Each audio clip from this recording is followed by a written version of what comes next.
everyone, this is Heidi from My Reading Life, and I'm here today to start my third vlog for my August reading project, which is to complete 30 books in 30 days. And I'm doing really well. So the first two vlogs are of vlog 1 covers books 1 through 5, vlog 2 covers books 6 through 10, and hopefully we'll be talking about books 11 through 15 in this installment. So it is August the 10th, Wednesday, and like I said, have completed those 10 books in the previous two vlogs, and I have finished my 11th book for the project, and I finished this yesterday on the 9th, but I just didn't start this vlog yet, so I figured I'd start it this morning.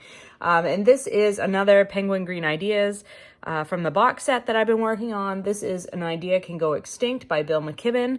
Bill McKibben is a very well-known science writer. He has been writing about climate change and its impacts since the 1980s. He has written many, many books, of which I think I've read at least one, if not two, in the past. This little slim nonfiction book is an excerpt from a book that he published in 1989. I was a sophomore in high school, so just to frame that for you. And I did not get along with this one so well, because this one goes more into religious aspects, human interaction with nature, and sort of framing human responsibility for natural things through the framework of the Christian Bible. And so for me, that's just not a subject that I'm interested in reading about. I don't agree with most of his premises in this book. So so this one was not a great success for me, but it is another book down. And I don't know why, but I've picked this one up out of order because I still have, I think, 3 or 4 to read, number 3 or 4 in the series to read. So I have actually started that one. But for whatever reason, I picked up 5 in the middle here and read it out of order. So I would say if you are interested in trying something from Bill McKibben, this probably isn't the place to start. He has more recent stuff that probably is much more specifically discussing climate change and impacts from that and solutions to it and all that sort of thing. So I would recommend you look for his more recent stuff if you are interested in checking him out. Okay, so that's book number 11. I have a couple of books on the go. I'll come over here and I'll show them to you because they're right beside my reading chair. So I am currently buddy reading my second Women in Translation book. I am currently reading A Nation of Women by Luisa Capetillo, who was a feminist writer in Puerto Rico around the turn of the century, the return of 1900. So I have read only the introduction so far, although the introduction was 50 pages long, which maybe is a little excessive. So that's my buddy read with Britta right now, and my second book for Women in Translation. And then I currently am also reading Fight Night by Miriam Toews. And I've only just started this. I'm like 25 pages into that one.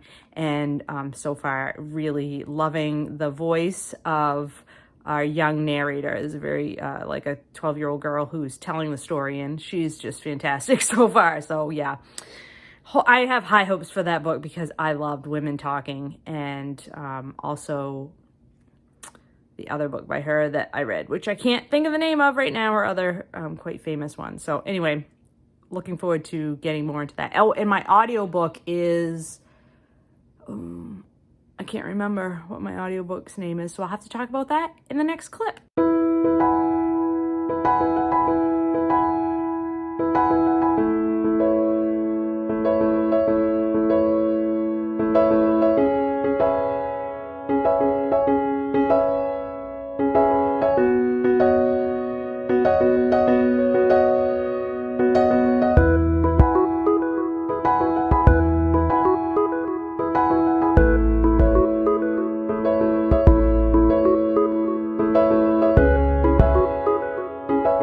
Hey there, it is, God, I was going to say May. It's definitely not May.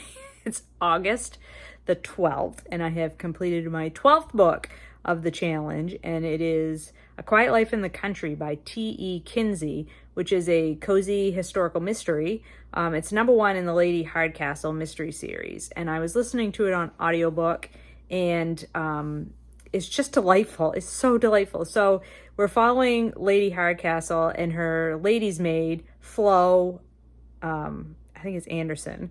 And so Flo narrates the book, and these two ladies have purchased a house in the countryside in England, and they're going to retire and live a life of just quiet, quiet contemplation, I guess, in the countryside. But of course, not long after they move into their new house, they find a dead body. And that just leads them into like investigating how did this dead body wind up where it wound up. And, it ends up being kind of like a country house type murder mystery deal where there's a party and there's a dead body and they were there. And so they're trying to figure out what happened. And they get sort of involved with the local police detectives investigation. And it's just super funny, super cute. It's not at all bloody and gory at all. I mean, the dead bodies die off screen and are found, and then they're,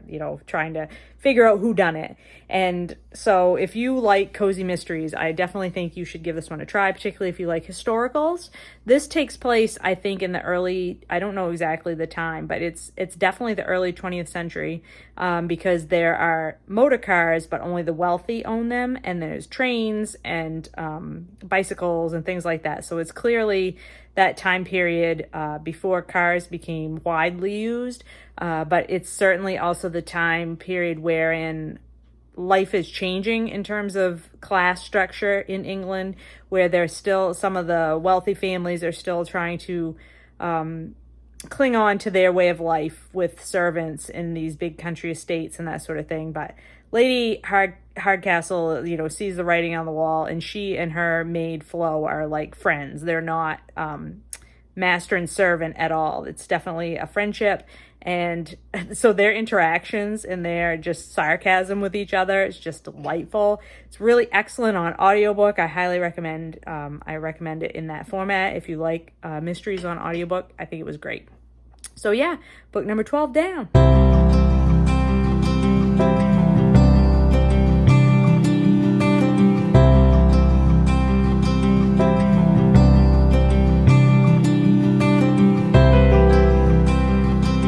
Happy Saturday. It is August 13th, and I've finished another book. I finished it before I went to bed last night, but I was too tired to talk about it.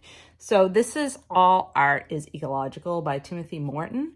Timothy Morton uses they, them pronouns, so I will attempt to be good about making sure that I use the correct pronoun. And this book, I should hold it up while I talk about it. This book was very confusing to me. I did not care for this.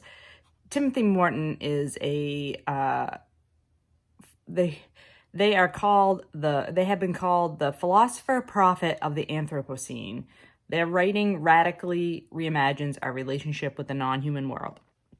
Now, I will say the writing is written to be quite humorous. In fact, there was a lot of references in the beginning to the Talking Heads song, Once in a Lifetime, which has now been stuck in my head ever since I started reading this short little book, which is, by the way, a Penguin Green Ideas book, number 3. But, I mean, most of this went right over my head. I do not understand philosophy, and most of this felt like reading a book that was written in a foreign language to me. I did not understand, I recognize that the words are English words, but the way that they are organized in sentences does not make any sense to me. So I also thought that there was a very strange use of adjectives in this book. I wrote down an example here. The sensuous existence of other life forms. And he was not talking about sex. So I don't know why he used the word sensuous. Are people's existence sensual? I guess your existence is sensuous in that you experience things through your senses of smell, taste, sight, touch, and sound. But I don't know, it just weird use of adjectives. You just have to take my word for it on that. But they do discuss what it means to interact with non-human beings, what it means to live as a human in this world, and to act ecologically. That acting acting ecologically does not require a specialized skill set, like that we all, by virtue of living in this world with other non-human living beings, we act ecologically because we care about something. And you don't have to like proclaim the fact that you care about the environment to actually care about parts of the environment, and that nobody can be expected to care about every single part of the environment because it would just send you over the edge, which I do agree with that sentiment. I think you have to like find your niche. You know, if your niche is recycling, great. If your niche is rescuing stray cats, awesome. You know, like everybody, if you don't eat meat and you're a vegan, fabulous. Like everybody has their thing, and we shouldn't all be beaten up on ourselves because we're not doing everything to protect the environment. Like let's not be martyrs here. And so I did appreciate that concept, but like overall, this was not this was not a book for me. Okay, so today it's Saturday, as I said, and today we are reshingling the roof on my daughter's new house. So I might capture some footage of that, but my job, because I'm scared of heights and so therefore I do not go on roofs, is to pick up trash and shingles that have been ripped off, the old shingles that have been ripped off, the old tar paper and all that kind of stuff. So I'm headed down to her house right now. And speaking of her, my daughter, she is, while we're shingling her roof, off gallivanting around Europe. So she's been doing a 2-week vacation with 3 of her girlfriends, traveling around different places in Europe. And she has created a vlog. So I will link her vlog below, or her channel below, so you can check out her European vlogs. They've been fabulous. She's visited England, the Netherlands, France, Germany, and now she's on to Switzerland, which is her last country, and then they'll be flying home. So yeah, check out her channel because she's doing a great job with her vlogs.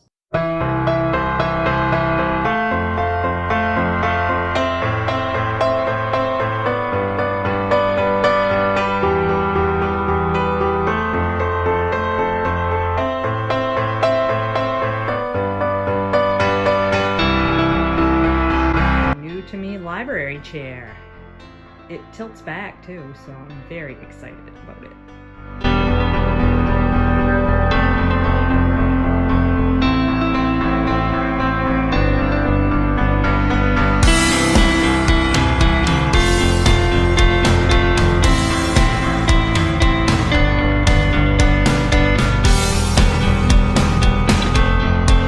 It is August I think it's the 14th. Let me check. Yep, it's August the 14th, and I have finished 2 more books today. So that gives me book 14 and 15 for the challenge. I finished Fight Night by Miriam Toews. This is her most recent novel, and I liked it, but I did not like it as well as I loved Women Talking, and I liked even more. So basically, so far I've read 3 of her books. Women Talking is my #1 favorite. All Our Puny Sorrows, #2, and this one, #3. I really did enjoy this, but it just didn't reach the level of Women Talking. So this book follows our main character, Swiv, who is like a 9-year-old girl in Canada. She lives with her mom and her grandma, and everything is told from her perspective, and kind of like she's writing a letter to her dad and telling all of this stuff to her dad, who is absent from her life at this point. She did live with her parents, both of her parents, her mother and her father, earlier on, but they have since evidently split up. We don't really know. He's just not in the picture at this moment. And Swiv is really struggling. She has been kicked out of school, and she and her grandmother spend most of their day together. And it's quite funny. The grandmother is hilarious. There's a lot of back and forth and dialogue between the 3 women that is quite funny, but it's all Fight Night. Really, the title of this book really refers to the struggles that these 3 women have undergone in their lives. You know, Swiv, of course, being the one who's coming up through and is going to be experiencing a lot of the things and having to deal with a lot of things as she grows up. And her mom and her grandma are each in their own ways trying to prepare her for, things that she might encounter in her life. So the relationships between the 3 women are at times adversarial, at times just loving and supportive, and always, always quite amusing, and in a Miriam Toews kind of way, you know, writing with a lot of wit and humor. There are some discussions, of course, of mental illness, which is a theme that always shows up in Miriam Toews books, at least the ones I've read. There's some themes around sort of religious repression, of being involved in a religion that represses women, that sort of thing. But, you know, really not a whole lot happens. This is just the story of this young girl's life and her, like, struggling to, like, figure out what's going on. Like, she doesn't truly understand everything that's happening around her, but she's trying, and she wants to take care of her mom and her grandmother. And she just doesn't always know, like, what she needs to do in order to make that happen. And honestly, her mother and her grandmother don't make that easy on her either. They both at times act like the youngest people in the relationship, not, you know, 9-year-old Swiv. So that's interesting. Also, the other thing to know is the mom is pregnant with her second child. And so that's another aspect. Like, we don't really know, like, the dad's missing, but the mom is pregnant. So what's going on there? So yeah, so that's sort of what's going on in this book. It's divided into two halves. The first half takes place, you're learning about these three women and their family lifestyle and what's going on. And then the second half of the book, Swiv and her grandmother travel from Canada to Fresno, California. And so the grandmother wants to visit some other relatives, you know, sort of before she dies kind of thing, because the grandmother is not in good health. So that, I think, is the overall, my biggest quibble with this book is how unrealistic it is. Like, I don't require my fiction to be totally 100% realistic, but the idea that this 9-year-old kid is, like, the caretaker of this elderly woman who has tons of health problems as they're flying from Canada to Fresno, California, you know, without any other adults involved. Just the stuff that happens in this book, I'm like, this is ridiculous. Like, there were points in it where I was just like, this is just too ridiculous. I had a hard time. It would bring me out of the book, you know, as a parent, as a grandparent. I'm like, you wouldn't put that on your grandchild. Like, there's a bunch of stuff that happens in here, and I felt like you wouldn't put that on your child or your grandchild, especially not one as young as Swiv is. Swiv actually comes across, for most of this book, I thought she was 12 or 13, and it wasn't until the end that I realized that she was as young as she was. So yeah, that was my biggest quibble with the whole book, was like the unrealistic nature of a lot of it, and like that pulled me out of the story a couple of times, which, you know, is not great. And then lastly, number 15, A Warning from the Golden Toad by Tim Flannery. This is Green Ideas, number 7 from the Penguin collection, and has a really cool cover with these frogs that are in different, like, fading colors. This is an excerpt from a book that was written and published by Flannery in 2005, and it's sort of an overview of different species that are being impacted by climate change, and different ecological processes that are being impacted by climate change. And I would say that this was very interesting. It read really quickly. I was really engaged with it. I really enjoyed it, but some of it felt dated. Like, there's some information in here about polar bears that felt really dated. There's some, like, at one point he says that polar bears as a species could be extinct by 2030. And while the actual condition of the polar bear population is in some ways a big question mark because of the nature of how the species live and where they live, there are individual, like, subpopulations that have increased their numbers over the last couple of decades. So the polar bear is a strange, like, I'm not saying to you that polar bears are not at risk. Like, obviously polar bears are at risk, but the way that he describes the polar bear population is, like, imminently going to be gone from the world is not what we're currently experiencing in 2022. So I think that there were some things that were happening in the early 2000s that have not turned out exactly the way that maybe people thought they were going to turn out. But I would also say that, like, the basic information that's being talked about in this book is, like, really excellently written about, really clearly illustrated. Like, for example, he talks about fossil fuels and why it's so dangerous for us to continue to extract fossil fuels from the ground without thinking about the consequences, and which ones put the most CO2 into the atmosphere and why that's a problem. And he goes down through each one of them. You know, like coal is the worst. It's the most polluting. And then oil, and then natural gas. And he like goes through and he talks about each of them in turn. And I thought that was really clearly laid out for everyone, so that was excellent as well. There's a section in here that's from the title that talks about extinction of amphibians, in particular the golden toad in South America, and I mean just devastating, like watching the extinction of really special living beings in real time, and he describes that really well. So yeah, this one was a really big success for me. This is one of the best ones I've read in the collection so far. Really recommend Tim Flannery as a writer. Also, Tim Flannery is an Australian writer. So if you're looking to get more Australian authors into your rotation, check out Tim Flannery. Okay, so that is book number 15 for the 30 and 30 challenge. So that means I'm going to end this vlog here and start a new vlog. I hope you're all doing well and finding some great books to read. I'll talk to you later.